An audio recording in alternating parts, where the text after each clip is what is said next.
কিরে বড় ভাই, তুই আব্বা নিয়ে আমার বাড়িতে কি জন্য আসছিস? আমি তো বাপের 15 দিন রাখলাম, এবার তুই 15 দিন রাখ, তারপর আরিফির কাছে পাঠাই দিবি। বড় ভাই শোন, তোর আগেও বলেছি আজও বলছি, আমি বাপের দায়িত্ব নিতে পারবো না।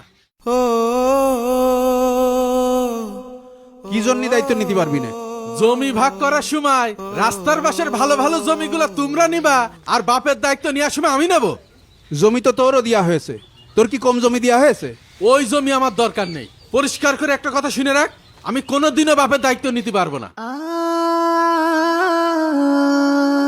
না, বাপের দায়িত্ব নিতে পারবা না একথা বললেই হবে নাকি? সে তো তোমারও জন্মদাতা।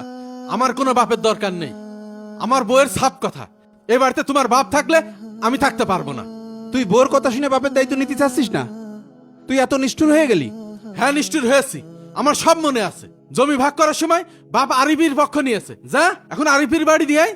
আমি কি বাড়িতে বাড়িতে নিয়ে যাওয়ার জন্য দায় থেকে গেছি নাকি? তুই দায় ঠেকেছিস কিনা আমি জানি না, এই ঝামেলা আমার বাড়িতে সরা। সকালবেলা মিজাজটাই খারাপ করে দিল। জমি পাচ্ছিস না বলে আমাকে ভাত দিবি না বাপ? নেও, এখন বাড়ি বাড়িটা নিয়ে নিয়ে বেড়াও। সাথে সাথে মাহমুদ মিয়া তার বাবাকে নিয়ে ছোট ভাইয়ের বাসায় গেলেন। এ আরিফ, আরিফ, কিরা আরে কিরে বড় ভাই, তুই এখানে কি জন্য? এ মাসের 15 দিন বাপের দায়িত্ব তোর নিতে হবে। কি বলছিস কি বড় ভাই? আমি আব্বারে নিয়ে রাখবো কোথায়? বাড়ির মধ্যে যে কোনো জায়গায় থাকার একটা জায়গা করে নিবি। তুই জানিস না আমার বউ অসুস্থ, দেখাশোনা করবে কিটা? তুই দেখাশোনা করবি। না না, আমারও তো সময় হবে না, আমি কাজ কাম নিয়ে খুব ব্যস্ত। তুই মেজে ভাইয়ের বাড়ি দিয়ে আয়। ওর কাছে গেছিলাম, ও বলেছে বাপের দায়িত্ব নিতে পারবে না, তা তোর কাছে নিয়ে আসলাম, তুই রাখ। দেখ বড় ভাই, বাপের কাঁধে খুব গ্যাস কাটছে, তুই বাপের এখান থেকে নিয়ে যা, না আমি অসুস্থ হয়ে যাবা নে।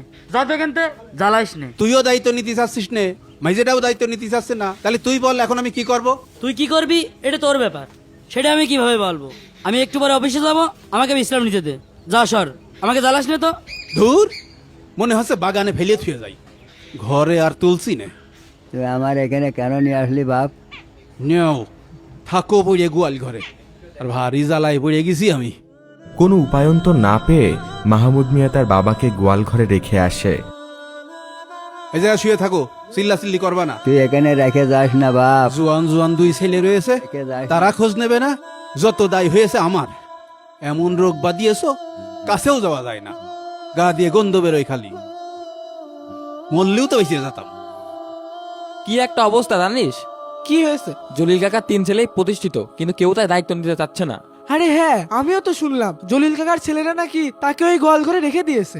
আহারে, মানুষ কি এত নিষ্ঠুর হতে পারে? এই বিষয়টা আমাদের গ্রামের মেম্বারকে জানাতে হবে। হ্যাঁ চল। ঠিকই বলেছিস, মেম্বার কাকা এর একটা বিচার করবে। চল। খবর পেয়ে গ্রামের মেম্বার সাহেব জলিল মিয়াকে দেখতে যান। গিয়ে দেখেন জলিল মিয়া গোয়াল ঘরে শুয়ে আছে। চাচা ওঠো, আমার সাথে আসো। কি ব্যাপার মেম্বার চাচা, আমাকে ডেকেছেন কেন? চাচা, অনেক কাজ কাম ফেলে রেখে এসছি, যা বলার তাড়াতাড়ি বলেন। তোরা তোদের বাবাকে গোয়াল ঘরে ফেলে রেখেছিস কেন? আরো শুনলাম তোরা নাকি তোদের বাবার কোনো দায়িত্ব নিতে চাচ্ছিস না। চাচা, আমি তো দায়িত্ব নিচ্ছি, ওরা তো দায়িত্ব নিতে চাচ্ছে না। সত্তার, আরিফ, তোরা কোনো কথা বলছিস না কেন? চাচা, বাপের দায়িত্বের ব্যাপারে আমাকে কিছু বললেন না। আমি রাস্তার পাশে জমি চেয়েছিলাম, বাবা আমাকে না দিয়ে সব আরিফকে দিয়েছে। আপনাদের বৌমা অসুস্থ, তাছাড়া আমার অফিসের কাজের চাপও অনেক বেড়েছে, এজন্য বাপের দায়িত্ব আমিও নিতে পারছি না। যে জন্মদাতা পিতার উসিলায় তোরা দুনিয়ায় আসলি, যিনি মাথার ঘাম পায়ে ফেলে উপার্জন করে তোদেরকে মানুষ করলো, সেই বাবার দায়িত্ব তোরা কেউ নিতে চাচ্ছিস না? তোরা তো অকৃতজ্ঞ রে। আমরা অকৃতজ্ঞের কি করলাম? আরে তোদের বাবা সারা জীবন কষ্ট করে তোদের মানুষ করলো, যাতে তোরা প্রতিষ্ঠিত হয়ে তাকে দেখে শুনে রাখিস, অথচ শেষ জীবনে এসেও তাকে আরো বেশি কষ্ট পেতে হচ্ছে।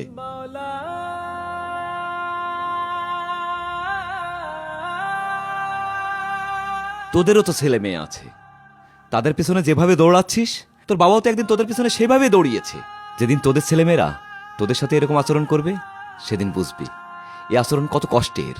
কখনো পারবি তোদের বাবার ঋণ পরিশোধ করতে? মহান আল্লাহ তাআলা বলেন, তোমরা তোমাদের পিতামাতার সাথে ভালো ব্যবহার করো, তাদের সাথে বৃদ্ধ বয়সে উপশব্দটিও করো না।